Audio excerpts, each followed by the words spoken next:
Chapter 67. I visit my old friend Thompson. We set sail for Europe, meet with an odd adventure, arrive in England. I ride across the country from Portsmouth to Sussex, converse with Mrs. Sagely, who informs me of Narcissa's being in London. In consequence of this intelligence, I proceed to Canterbury, meet with my old friend Morgan, arrive in London, visit Narcissa, introduce my father to her. He is charmed with her good sense and beauty. We come to a determination of demanding her brother's consent to our marriage. I inquired, as soon as I got ashore, about my generous companion, Mr. Thompson, and hearing that he lived in a flourishing condition upon the estate left him by his wife's father, who had been dead some years, I took horse immediately, with the consent of Don Rodrigo, who had heard me mention him with great regard, and in a few hours reached the place of his habitation. I should much wrong the delicacy of Mr. Thompson's sentiments to say barely he was glad to see me. He felt all that the most sensible and disinterested friendship could feel on this occasion, introduced me to his wife, a very amiable young lady, who had already blessed him with 2 fine children, and being as yet ignorant of my circumstances, frankly offered me the assistance of his purse and interest. I thanked him for his generous intention, and made him acquainted with my situation, on which he congratulated me with great joy, and after I had stayed with him a whole day and night, accompanied me back to Kingston, to wait upon my father, whom he invited to his house. Don Rodrigo complied with his request, and having been handsomely entertained during the space of a week, returned extremely well satisfied with the behaviour of my friend and his lady, to whom, at parting, he presented a very valuable diamond ring, as a token of his esteem. During the course of my conversation with Mr. Thompson, he gave me to understand that his old commander Captain Oakham was dead some months, and that, immediately after his death, a discovery had been made of some valuable effects that he had feloniously secreted out of a prize by the assistance of Dr. Macshane, who was now actually in prison on that account, and being destitute of friends, subsisted solely on the charity of my friend, whose bounty he had implored in the most abject manner, after having been the barbarous occasion of driving him to that terrible extremity on board of the Thunder, which we have formerly related. Whatsoever this wretch had been guilty of, I applauded Mr. Thompson's generosity towards him in his distress, which wrought so much upon me also, that I sent him 10 pistoles, in such a private manner that he could never know his benefactor. While my father and I were caressed among the gentlemen on shore, Captain Bowling had written to his owners, by the packet, which sailed a few days after our arrival, signifying his prosperous voyage hitherto, and desiring them to insure his ship and cargo homeward bound. After which precaution he applied himself so heartily to the task of loading his ship, that with the assistance of Mr. Thompson, she was full in less than 6 weeks. This kind gentleman likewise procured for Don Rodrigo bills upon London for the greatest part of his gold and silver, by which means it was secured against the risk of the seas and the enemy. And before we sailed, supplied us with such large quantities of all kinds of stock, that not only we, but the ship's company, fared sumptuously during the voyage. Everything being ready, we took our leave of our kind entertainers, and going on board at Port Royal, set sail for England on the 1st day of June. We beat up to windward, with fine easy weather, and one night believing ourselves near Cape Tiburon, lay to, with an intention to wood and water next morning in the bay. While we remained in this situation, a sailor, having drunk more new rum than he could carry, staggered overboard, and notwithstanding all the means that could be used to preserve him, went to the bottom and disappeared. About 2 hours after this melancholy accident happened, as I enjoyed the cool air on the quarterdeck, I heard a voice rising, as it were, out of the sea and calling, "Ho, the ship ahoy!" Upon which one of the men upon the forecastle cried, "I'll be d—d if that ain't Jack Marlinspike who went overboard." Not a little surprised at this event, I jumped into the boat that lay alongside, with the second mate and 4 men, and rowing towards the place from whence the voice, which repeated the hail, seemed to proceed, we perceived something floating upon the water. When we had rowed a little further, we discerned it to be a man riding upon a hencoop, who, seeing us approach, pronounced with a hoarse voice, "D—n your bloods, why did you not answer when I hailed?" Our mate, who was a veritable seaman, hearing his salute, said, "By G, my lads, this is none of our man. This is the devil, pull away for the ship." The fellows obeyed his command without question, and were already some fathoms on our return, when I insisted on their taking up the poor creature, and prevailed upon them to go back to the wreck. Which when we came near the second time, and signified our intention, we received an answer of avast, what ship, brother? Being satisfied in this particular, he cried, "D—n the ship." I was in hopes it had been my own. Where are you bound? We satisfied his curiosity in this particular too. Upon which he suffered himself to be taken on board, and after having been comforted with a dram, told us he belonged to the Vesuvio man-of-war upon a cruise off the island of Hispaniola. That he had fallen overboard 24 hours ago, and the ship being under sail, they did not choose to bring to, but tossed a hencoop overboard for his convenience, upon which he was in good hopes of reaching the Cape next morning. Howsoever, he was as well content to be aboard of us because he did not doubt that we should meet his ship, and if he had gone ashore in the bay, he might have been taken prisoner by the French. My uncle and father were very much diverted with the account of this fellow's unconcerned behaviour, and in 2 days, meeting with the Vesuvio as he expected, sent him on board of her, according to his desire. Having beat up successfully the windward passage, we stretched to the northward, and falling in with a westerly wind, in 8 weeks arrived in the soundings, and in 2 days after made for the Lizard. It is impossible to express the joy I felt at the sight of English ground. Don Rodrigo was not unmoved, and Strap shed tears of gladness. The sailors profited by our satisfaction, the shoe that was nailed to the mast being quite filled with our liberality. My uncle resolved to run up into the Downs at once, but the wind shifting when we were abreast of the Isle of Wight, he was obliged to turn into St. Helen, and come to Spithead, to the great mortification of the crew, 30 of whom were immediately pressed on board a man-of-war. My father and I went ashore immediately at Portsmouth, leaving Strap with the captain to go round with the ship and take care of our effects, and I discovered so much impatience to see my charming Narcissa that my father permitted me to ride across the country to her brother's house, while he should hire a post-chaise for London, where he would wait for me at a place to which I directed him. Fired with all the eagerness of passion, I took post that very night, and in the morning reached an inn about 3 miles from the squire's habitation. Here I remained till next morning, allaying the torture of my impatience with the rapturous hope of seeing that divine creature after an absence of 18 months, which, far from impairing, had raised my love to the most exalted pitch. Neither were my reflections free from apprehensions, that something intervened in spite of all my hope, and represented her as having yielded to the importunity of her brother and blessed the arms of a happy rival. My thoughts were even maddened with the fear of her death, and when I arrived in the dark at the house of Mrs. Sagely, I had not for some time courage to desire admittance, lest my soul should be shocked with dismal tidings. At length, however, I knocked, and no sooner certified the good gentlewoman of my voice than she opened the door, and received me with the most affectionate embrace, that brought tears into her aged eyes.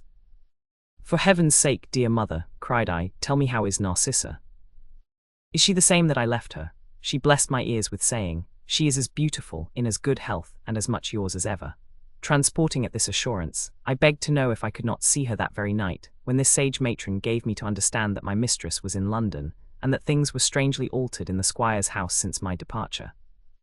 That he had been married a whole year to Melinda, who at first found means to wean his attention so much from Narcissa, that he became quite careless of that lovely sister, comforting himself with the clause in his father's will, by which she should forfeit her fortune, by marrying without his consent.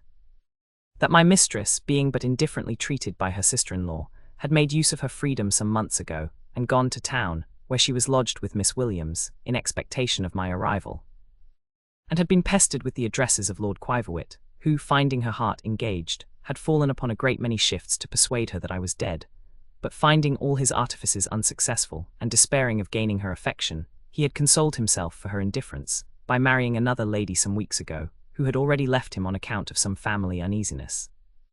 Besides this interesting information, she told me there was not a great deal of harmony between Melinda and the squire, who was so much disgusted at the number of gallants who continued to hover about her even after her marriage. That he had hurried her down into the country, much against her own inclination, where their mutual animosities had risen to such a height that they preserved no decency before company or servants, but abused one another in the grossest terms. This good old gentlewoman, to give me a convincing proof of my dear Narcissa's unalterable love, gratified me with a sight of the last letter she had favoured her with, in which I was mentioned with so much honour, tenderness, and concern, that my soul was fired with impatience, and I determined to ride all night, that I might have it the sooner in my power to make her happy. Mrs. Sagely, perceiving my eagerness, and her maternal affection being equally divided between Narcissa and me, begged leave to remind me of the sentiments with which I went abroad, that would not permit me for any selfish gratification to prejudice the fortune of that amiable young lady, who must entirely depend upon me, after having bestowed herself in marriage. I thanked her for her kind concern, and as briefly as possible described my flourishing situation, which afforded this humane person infinite wonder and satisfaction. I told her that now I had an opportunity to manifest my gratitude for the many obligations I owed. I would endeavor to make her old age comfortable and easy, as a step to which I proposed she should come and live with Narcissa and me. This venerable gentlewoman was so much affected with my words that the tears ran down her ancient cheeks. She thanked heaven that I had not belied the presages she had made on her first acquaintance with me.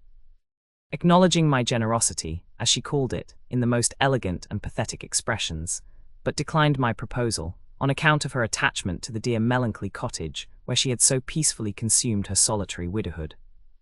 Finding her immovable on this subject, I insisted on her accepting a present of 30 guineas, and took my leave, resolving to accommodate her with the same sum annually for the more comfortable support of the infirmities of old age.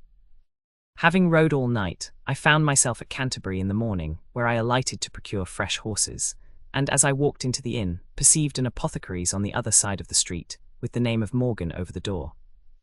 Alarmed at this discovery, I could not help thinking that my old messmate had settled in this place, and upon inquiry found my conjecture true, and that he was married lately to a widow in that city, by whom he had got £3,000. Rejoiced at this intelligence, I went to his shop as soon as it was open, and found my friend behind the counter, busy in preparing a clyster. I saluted him at entrance with, "Your servant, Mr. Morgan," upon which he looked at me and replying, "Your most humble servant, good sir," rubbed his ingredients in the mortar without any emotion. "What," said I, "Morgan, have you forgot your old messmate?" At these words he looked up again and starting cried, "As cot is my, sure it cannot. Yes, by my salvation, I believe it is my dear friend Mr. Rantom." He was no sooner convinced of my identity than he threw down the pestle, overset the mortar, and jumping over the board, swept up the contents with his clothes, flew about my neck, hugged me affectionately, and daubed me all over with turpentine and the yolks of eggs which he had been mixing when I came in. Our mutual congratulations being over, he told me that he found himself a widower upon his return from the West Indies, that he had got interest to be appointed surgeon of a man-of-war, in which capacity he had served some years, until he married an apothecary's widow, with whom he now enjoyed a pretty good sum of money, peace and quiet, and an indifferent good trade. He was very desirous of hearing my adventures, which I assured him I had not time to relate, but told him in general my circumstances were very good, and that I hoped to see him when I should not be in such a hurry as at present. He insisted, however, on my staying breakfast, and introduced me to his wife, who seemed to be a decent, sensible woman, pretty well stricken in years. In the course of our conversation, he showed the sleeve buttons I had exchanged with him at our parting in the West Indies, and was not a little proud to see that I had preserved his with the same care. When I informed him of Maxim's condition, he seemed at first to exult over his distress, but after a little recollection said, "Well, he has paid for his malice. I forgive him, and may cot forgive him likewise." He expressed great concern for the soul of Captain Oakham, which he believed was now gnashing its teeth, but it was some time before I could convince him of Thompson's being alive, at whose good fortune, nevertheless, he was extremely glad. Having renewed our protestations of friendship, I bade the honest Welshman and his spouse farewell, and taking post-horses, arrived at London that same night, where I found my father in good health, to whom I imparted what I had learned of Narcissa. This indulgent parent approved of my intention of marrying her, even without fortune, provided her brother's consent could not be obtained, promised to make over to me in a few days a sufficiency to maintain her in a fashionable manner, and expressed a desire of seeing this amiable creature, who had captivated me so much. As I had not slept the night before, and was besides fatigued with my journey, I found myself under a necessity of taking some repose, and went to bed accordingly. Next morning about 10 o'clock, took a chair, and according to Mrs. Sagely's directions, went to my charmer's lodgings, and inquired for Miss Williams. I had not waited in the parlour longer than a minute, when this young woman entered, and no sooner perceived me than she shrieked and ran backward. But I got between her and the door, and clasping her in my arms, brought her to herself with an embrace. "Good heaven," cried she, "Mr. Random, is it you indeed? My mistress will run distracted with joy." I told her it was from an apprehension that my sudden appearance might have had some bad effect on my dear Narcissa, that I had desired to see her first, in order to concert some method of acquainting her mistress gradually with my arrival. She approved of my conduct, and after having yielded to the suggestions of her own friendship, in asking if my voyage had been successful, charged herself with that office, and left me glowing with desire of seeing and embracing the object of my love. In a very little time I heard somebody coming down the stairs in haste, and the voice of my angel pronounce, with an eager tone, "O heaven, is it possible? Where is he?" How were my faculties aroused at this well-known sound? And how was my soul transporting when she broke in upon my view in all the bloom of ripened beauty? Grace was in all her steps, heaven in her eye, in every gesture dignity and love. You, whose souls are susceptible of the most delicate impressions, whose tender bosoms have felt the affecting vicissitudes of love, who have suffered an absence of 18 long months from the dear object of your hope, and found at your return the melting fair as kind and constant as your heart can wish, do me justice on this occasion, and conceive what unutterable rapture possessed us both, while we flew into each other's arms. This was no time for speech. Locked in a mutual embrace, we continued some minutes in a silent trance of joy. When I thus encircled all my soul held dear, while I hung over her beauties, beheld her eyes sparkle, and every feature flush with virtuous fondness, when I saw her enchanting bosom heave with undissembled rapture, and knew myself the happy cause, heavens! What was my situation? I am tempted to commit my paper to the flames, and to renounce my pen forever, because its most ardent and lucky expression so poorly describes the emotions of my soul. "O adorable Narcissa," cried I, "O miracle of beauty, love, and truth, I at last fold thee in my arms, I at last can call thee mine, no jealous brother shall thwart our happiness again. Fortune hath at length recompensed me for all my sufferings, and enabled me to do justice to my love." The dear creature smiled ineffably charmingly, and with a look of bewitching tenderness said, "And shall we never part again?" "Never," I replied, "thou wondrous pattern of all earthly perfection.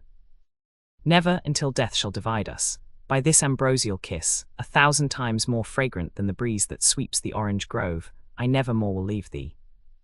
As my first transport abated, my passion grew turbulent and unruly. I was giddy with standing on the brink of bliss, and all my virtue and philosophy were scarce sufficient to restrain the inordinate sallies of desire. Narcissa perceived the conflict within me, and with her usual dignity of prudence, called off my imagination from the object in view, and with eager expressions of interested curiosity, desired to know the particulars of my voyage. In this I gratified her inclination, bringing my story down to the present hour. She was infinitely surprised at the circumstance of finding my father, which brought tears into her lovely eyes. She was transporting at hearing that approved of my flame, discovered a longing desire of being introduced to him, congratulated herself and me upon my good fortune, and observed that this great and unexpected stroke of fate seemed to have been brought about by the immediate direction of Providence.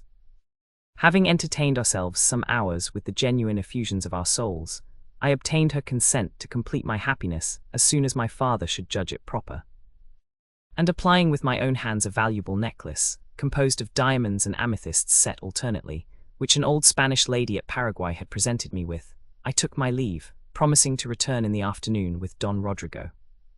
When I went home, this generous parent inquired very affectionately about the health of my dear Narcissa, to whom, that I might be the more agreeable, he put into my hand a deed, by which I found myself in possession of £15,000, exclusive of the profits of my own merchandise, which amounted to 3,000 more. After dinner I accompanied him to the lodgings of my mistress, who, being dressed for the occasion, made a most dazzling appearance. I could perceive him struck with her figure, which I really think was the most beautiful that ever was created under the sun. He embraced her tenderly, and told her he was proud of having a son who had spirit to attempt, and qualifications to engage the affections of such a fine lady. She blushed at this compliment, and with eyes full of the softest languishment turned upon me, said she should have been unworthy of Mr. Random's attention had she been blind to his extraordinary merit. I made no other answer than a low bow. My father, sighing, pronounced, "Such was once my Charlotte," while the tear rushed into his eye, and the tender heart of Narcissa manifested itself in 2 precious drops of sympathy, which, but for his presence, I would have kissed away. Without repeating the particulars of our conversation, I shall only observe that Don Rodrigo was as much charmed with her good sense as with her appearance, and she was no less pleased with his understanding and polite address. It was determined that he should write to the squire, signifying his approbation of my passion for his sister, and offering a settlement which he should have no reason to reject. And that, if he should refuse the proposal, we would crown our mutual wishes without any further regard to his will.